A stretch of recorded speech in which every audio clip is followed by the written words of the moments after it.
കൊല്ലത്ത് തലയെടുപ്പോടെ നിൽക്കുന്ന ക്ലോക്ക് ടവറും കണ്ട് കൊല്ലം ബീച്ച് വന്നുകൊണ്ട് കറങ്ങി വന്നാലോ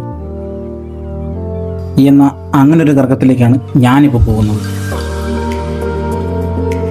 എന്തായാലും ബീച്ചിൽ പോകല്ലേ, റെയിൽവേ സ്റ്റേഷനിൽ കയറി വന്ദേ ഭാരതിനെ കണ്ടിട്ട് ബീച്ചിലേക്ക് പോകാം. കൊല്ലത്തുള്ളവർക്ക് വളരെ പെട്ടെന്ന് സായാഹ്നം ആസ്വദിക്കാൻ പറ്റുന്നൊരിടം, അതാണ് നമ്മുടെ കൊല്ലം ബീച്ച്. പ്രത്യേകിച്ച് ഈ പ്രതിമ നമ്മളെ ഒത്തിരി ആകർഷിക്കും.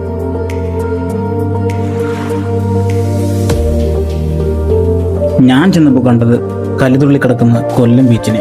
എന്തായാലും കടൽ കലിപ്പ് മൂടിലാണ്, നമുക്ക് കുറച്ച് കപ്പലിൻ്റെ കഴിച്ചിരിക്കാം. കടൽ ദേശത്തിലാണെങ്കിലും കൊല്ലത്തുകാർക്ക് കടലിനോട് വളരെ സ്നേഹമാണ്. തീണ്ടിങ്ങനെ കപ്പൽ ചായും കൂട്ടമായും ഒരുപാട് പേർന്ന് ബീച്ചിലുണ്ട്. അപ്പോൾ മറക്കണ്ട, നിങ്ങളുടെ വൈകുന്നേരങ്ങളെ ശാന്തമാക്കാൻ കൊല്ലം ബീച്ച് വിളിക്കുന്നുണ്ട്. ധൈര്യമായി പോകുന്നുണ്ട്.